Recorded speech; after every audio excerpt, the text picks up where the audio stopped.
Assalamu alaikum and welcome. I am Yaruk Jabi, and in this video we will explore conditional statements and functions in Python. In the previous lecture you learned about different data types and loops, and by the end of this lecture you will be able to apply conditional statements in Python programs. You can create functions with appropriate parameters and return values. You will also understand how to combine functions and loops to build complex programs. So, what is conditional statement? Conditional statements in programming are used to make decision based on certain conditions. They enable a program to execute different blocks of code depending on whether a specified condition evaluates to be true or false. In Python, the main conditional statements are if statement and else statement. If statement is used to execute a block of code if a specified condition is true, while else statement is used in conjunction with if to execute a block of code if the specified condition of the if statement is false. This diagram illustrates how a conditional statement works. If the boolean expression values is going to be true, then the block of statement inside the if condition is executed. If the boolean expression evaluates to be false, then the first set of code after the end of the if statement is going to be executed. What are the functions in Python? In Python, a function is a reusable and self contained block of code that performs a specific task or set of related tasks. There are different components of the functions, like function name, a descriptive name that represent the action or purpose of the function, parameters, that which type of variables are used to receive input values when the function is called. Then function body, a block of code that defines the task the function will perform, and the return statement that is optional. If the function produces a result, it can use the reset return statement to send that result back to the caller. Let's put this into the practice using Python. आज हम देखते हैं कि सबसे पहले conditional statements यानी if and else को हम कैसे यूज कर सकते हैं। फॉर एग्जाम्पल हम कोई एक चीज़ है जिसको हम देखना चाह रहे हैं कि क्या ये ट्रू है या नहीं है, या ये इस हमारी कंडीशन को फुलफिल कर रही है या नहीं कर रही, तो हम इफ एल्स का यूज करते हैं। जैसे कि हमें ये देखना है कि फॉर एग्जाम्पल एक ये डीएनए है, और अगर वो इसमें प्रेजेंट है, इस जीन में, या पार्ट ऑफ जीन है वो इस डीएनए में प्रेजेंट है तो ओके है, और अगर वो नहीं है तो हमें उसे क्या करना है। यहाँ पे हम सिंपलर में देखते हैं कि फॉर एग्जाम्पल हमने एक वेरिएबल लिया है आई, और उसको हमने एक वैल्यू दे दी है 3। अब हमने यहाँ पे इसका सिंटेक्स क्या है, इफ आएगा, उसके बाद एक कंडीशन आएगी, जो भी कंडीशन आप देखना चाह रहे हैं, less than, greater than, is equal to, उसके बाद कॉलन आएगा, और कॉलन के बाद हम नीचे वो वाली स्टेटमेंट या हम जो भी फंक्शन को प्रोसेस करना चाह रहे हैं हम वो लिखेंगे, और उसके बाद हम एल्स के आगे जो है वो अपनी स्टेटमेंट डाल देंगे। अब हम इसको रन करके देखते हैं। वो कह रहा है कि the number is less than 4, क्योंकि हमें पता है यहाँ पे 3 है, और हमने कहा है if I is less than 4, अगर तो आई जो है, जो भी हमारा नंबर है वो 4 से लेस हो तो हम कहें the number is less than 4, और अगर ऐसा ना हो तो वो कहे द नंबर इज 4 और ग्रेटर देन 4। तो हम यहाँ पे देखते हैं, हम फॉर एग्जांपल यहाँ पे 9 करते हैं, और फिर हम इसको प्रिंट करके देखते हैं तो वो कहता है द नंबर इज 4 और ग्रेटर देन 4। इसी तरह फॉर एग्जांपल हमने एक लूप लगाई है, हमने उस लूप के अंदर देखना चाहते हैं कि कौन कौन से नंबर जो है वो 5 से लेस हैं, कितने नंबर जो हैं वो 5 के इक्वल हैं, 5 से ग्रेटर हैं। अब सबसे पहले हमने कंडीशन, हमने लूप, हमने पहले पढ़ा था, फॉर आई इन रेंज 1 चलेगी कहाँ तक, 10 तक, यानी एक्चुअल में ये 9 तक चलेगी, और इंक्रीमेंट इसका होगा 1। हमने सबसे पहले कंडीशन लगाई इफ अगर जो आई है वो लेस देन 5 है, तो वो क्या प्रिंट करे? The number is less than 5। फिर हमने कहा एल इफ, यानी अगर ये नहीं है, बट अगर वो आई इज इक्वल टू 5 है, तो वो कह देना नंबर इज 5। फिर हमने कहा अगर ये दोनों भी नहीं है, देन एल इफ में if I is greater than 5 and I is less than 8। अब ये जो एंड है, हमने एंड और ऑपरेटर्स पहले पढ़े हुए हैं कि एंड का मतलब क्या है कि दोनों कंडीशंस ट्रू होंगी तो ही ये होगा। और का मतलब क्या होता है कि अगर कोई भी एक आधी कंडीशन भी ट्रू हो जाए तो उसको एग्जीक्यूट कर दे। बट हमने यहाँ पे एंड लगाया है, यानी जो आई से नंबर है वो 5 से ग्रेटर भी होना चाहिए और वो 8 से लेस भी होना चाहिए, तो वो प्रिंट कर दे सिंपली आई। एल्स अगर इसमें से कोई भी कंडीशन ट्रू नहीं हो रही, तो सिंपली वो कह दे द नंबर इज 8 और ग्रेटर देन 8। लेट्स प्रिंट, हम इसको रन करते हैं। देखिए यहाँ पे हम सबसे पहले था 1, 1 यहाँ पर आया, उसने कहा जी ये लेस देन 5 है एंड उसने कहा the number is less than 5। उसके बाद इंक्रीमेंट होके 2 आ गया, 2 फिर लेस देन 5 पे हो गया, देन इट्स गुड। फिर इंक्रीमेंट हुआ 3 पे आ गया, उसने थर्ड टाइम भी यही बोला। फिर 4 आएगा, 4 टाइम भी वो यही बोलेगा। अब इंक्रीमेंट हुआ 5 आ गया, अब वो जो 5 है आई, फॉर एग्जाम्पल यहाँ पे वो आई है तो ये 5 होगा, ये आई नहीं होगा, ठीक है। तो आई जो है वो लेस देन 5 तो होगा नहीं, तो आई इक्वल इक्वल टू 5 आ जाएगा, तो वो कह देगा द नंबर इज 5। उसके बाद यहाँ पे इंक्रीमेंट होके 6 आ गया, तो वो लेस देन 5 भी नहीं है, इक्वल टू 5 भी नहीं है, तो वो ये वाली कंडीशन चेक करेगा कि 5 से ग्रेटर भी है और 8 से लेस भी है, तो 6 एंड 7। और उसके बाद एल्स में क्या होगा, जब वो 8 पे पहुंच जाएगा तो इसमें से कोई भी कंडीशन ट्रू नहीं होगी और वो कह देगा द नंबर इज 8 और ग्रेटर देन 8। अगर हम यहाँ पे 11 करेंगे, तो वो एक दफा यहाँ पे और, क्योंकि पूरे 10 टाइम चलेगी। इस तरह हम डिफरेंट तरीके से और मल्टीपर्पज के लिए जो है वो हम इफ एल्स की कंडीशन को यूज कर सकते हैं।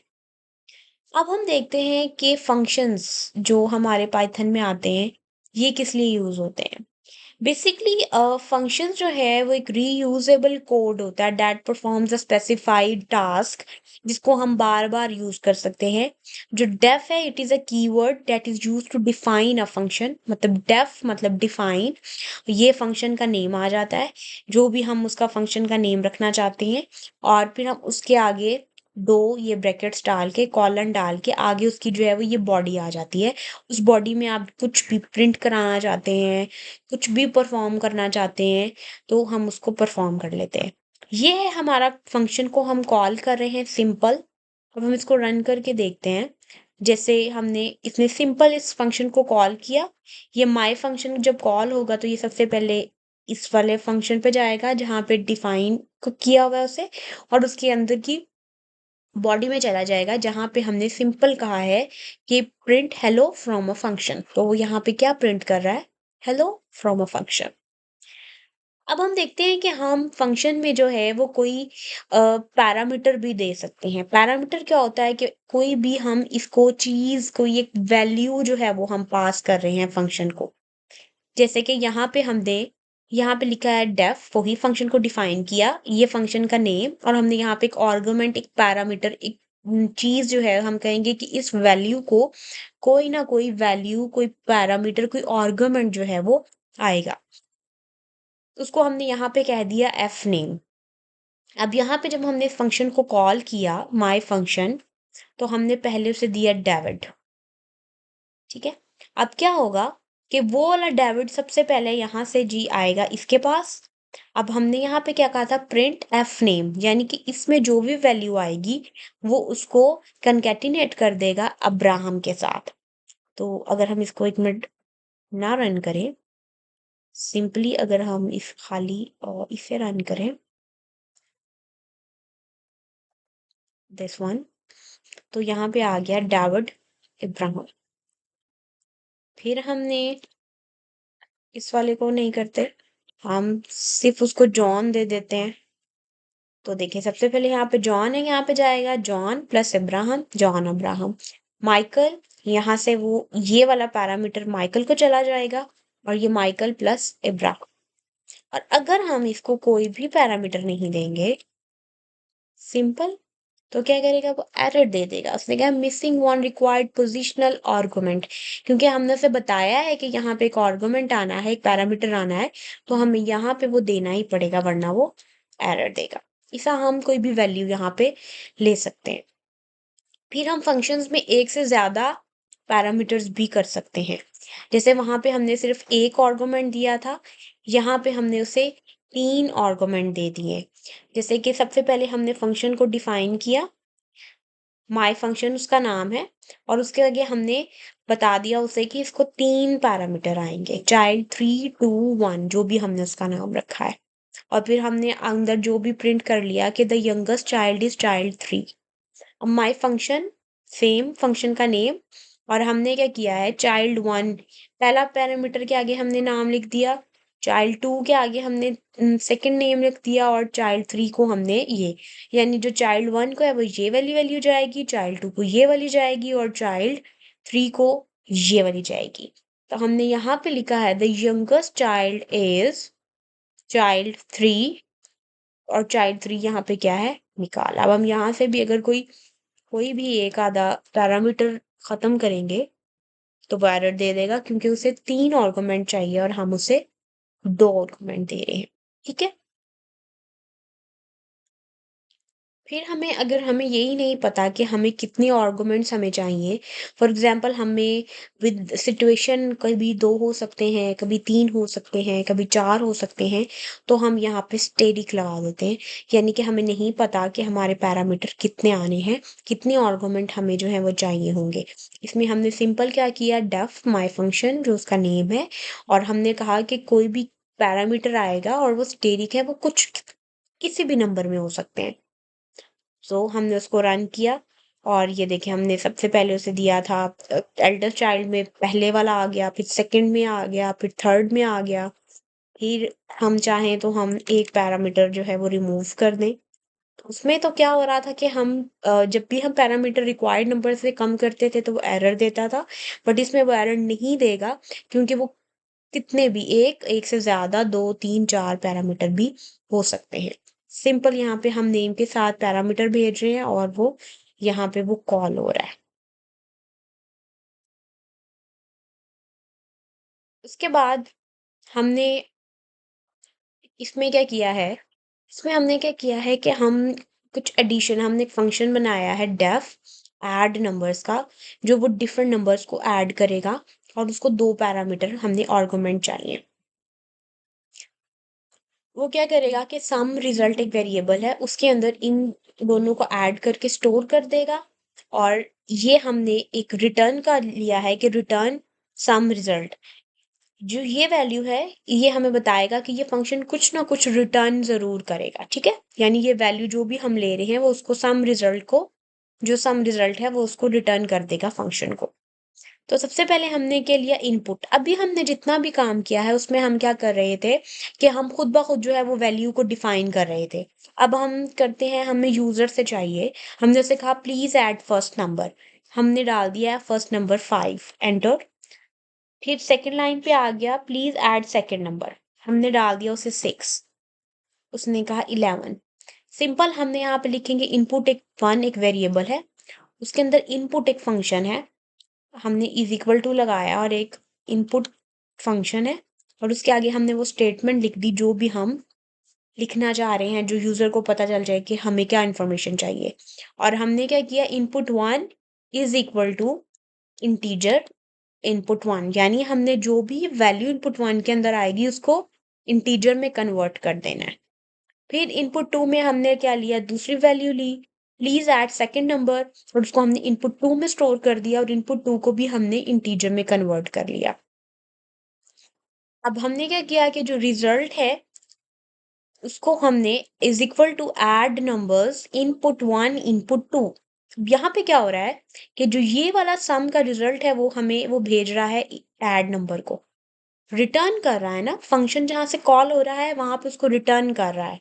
तो रिटर्न करने में क्या कह रहे हैं कि हम जो भी की वैल्यू होगी उसको जो भी इसके अंदर रिटर्न आ रहा है, वो हमने रिजल्ट में सेव कर दिया और हमने सिंपल यहाँ पे प्रिंट रिजल्ट कर दिया जो कि 11 है। फॉर एग्जाम्पल हम यहाँ पे लिख देते हैं कि the addition of the entered numbers is, और कॉमा या हम सम लिख लेते हैं यहाँ पे, दिस वन। ठीक है, इसको हम रन करते हैं। वो कहेगा प्लीज ऐड फर्स्ट नंबर, मैं कहती हूँ 7। कहते हैं प्लीज ऐड सेकंड नंबर, मैं कहती हूँ 6। और कहते हैं the sum of and number is 30। Simple. मैं यहाँ पे इसको माइनस कर लेती हूँ और फिर इसको रन करती हूँ और ऐड नंबर करती हूँ 50 और 20 एंड 30। इस तरह हम कुछ भी डिफरेंट फंक्शंस के अंदर कुछ भी परफॉर्म कर सकते हैं, डिफरेंट किस्म की वैल्यूज ले सकते हैं, उनके फंक्शंस बना सकते हैं और उन पर परफॉर्म कर सकते हैं और फिर उनको हम डिफरेंट नंबर ऑफ वैल्यूज देकर उसको इंटरप्रेट कर सकते हैं। Thank you.